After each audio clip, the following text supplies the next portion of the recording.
Okay, so the problem we're looking at today is the USACO 2020 US Open Contest Gold Problem 3 of exercise. You can pause video first and look through the problem yourself. I would say, however, this is a really hard problem as you're looking at this.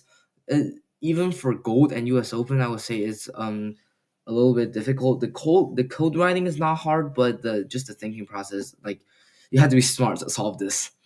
So I assume you read through the problem already. So basically, what you're being asked is you're given n cows, and these n cows at first they all line up in the right order, which is one through n, right? And then given a permutation of length a, the a will change the order of these cows such that the ith cow from the left before the change is the ath cow from the left after the change.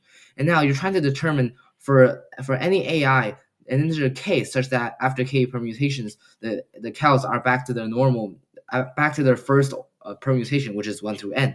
And now you're trying to determine how many k's are possible, and you find the sum of all these k's. So you can pause the video first and think about this problem yourself.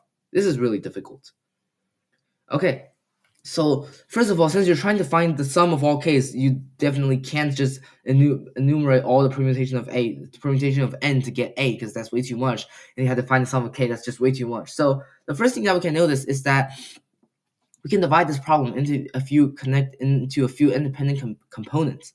Because think about it, this we can utilize the old trick of connecting edges, and if we just connect every I to its AI for every permutation, and then we'll have several loops with the size of the loops adding up to n, and then with these loops, each loop size is the number of moves for any cow in this loop to get back to its original position.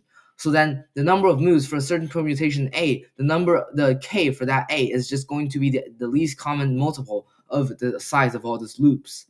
And now, so basically the problem is converted into how many least common multiples are there possible for a certain number of loops where the size of the loops add up to n, right? I have all my thinking process written down in my code. So these are, at first when I was dumb, I figured out the LCM part. However, I did not know it was about loops. I thought it was just individual cows. I thought about figuring out the number of steps for every single individual cow, and then I didn't know that there was loops. So, and then I got stuck because, I couldn't figure out, I forgot to utilize the classic trick of connecting edges between I and AI, right? You connect edges all of the time in USACO.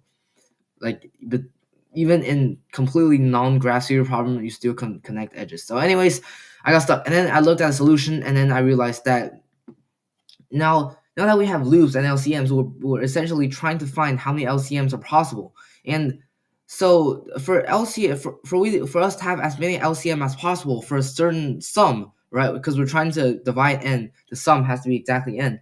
The LCM has to be, we try to get the LCM to increase for every single loop that we make. So with that being said, we want the loop sizes to be coprime. Okay, I think I have this written down somewhere. 1 second. Oh, yeah, and also forgot to mention, you might want to look at the problem from last contest, swap, which is another really good problem. I might be doing a video over that soon, or I might not. I'm lazy.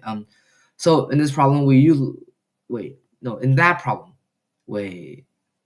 okay. So we want all the loop sizes to be coprime, because think about it. If you have first of all, the sum of the size of the loop is limited, right? We want them to be as many LCM as possible, while the size is the sum of the loop sizes at most n. So say we have loop size of like pi, which is a prime to the xi's power times pj, and then another with pj's to the xi, right? And now they're not coprime, obviously, because this one has a pj and this one also has a pj, so they're not coprime. And the same LCM is actually achievable with just pi to the x power and pj to the x second, and you can just add however many loops of size 1 as you want. So we have proven that for these side loops of coprime sizes we can achieve more LCMs. So now we have converted the problem once again. So now instead of trying to divide n into several loops and then have as many LCM as possible, now we're essentially choosing, since each loop size is a prime to a certain power, we're choosing primes that are less than or equal to n. Okay, wait.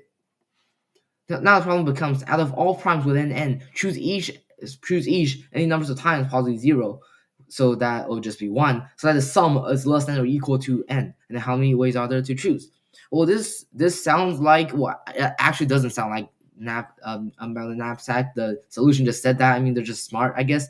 If you don't know what unbounded knapsack is, go learn that. Like, shame on you. That's the most, I would say, basic algorithm, basic DP ever. So learn that it's not even that much like an unbounded knapsack in my opinion. But the solution said that. I suppose we're supposed to realize that we're smart enough. So then, if you realize it's like unbounded knapsack, except this time you're not trying to figure out the optimal way of getting the most value. This time you're actually trying to figure out how many possible values are there. So now the primes are basically the items that you're choosing, and n is the size of the backpack. However, this time, unlike on regular unbounded knapsack, since you're trying to find the sum, you have to actually iterate through every single for every single item. You have to iterate through how many times you choose it. However, the time complexity is still going to be correct because it's unbounded knapsack. It's always going to be correct. It's like the most well-known DP ever. So now this problem is converted into a very, very simple template DP after a lot of thinking and now analyzing the problem.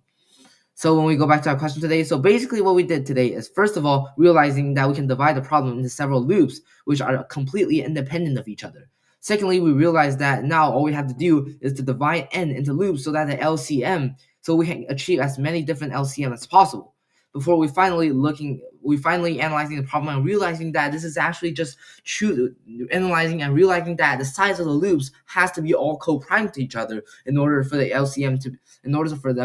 to be as many LCM as possible, which then we converted it into a very standard template DP of unbounded knapsack. So I hope this video helped you solving this very difficult 2020 US Open contest problem, gold of problem 3 exercise, and I hope you enjoyed this video. Thank you for watching.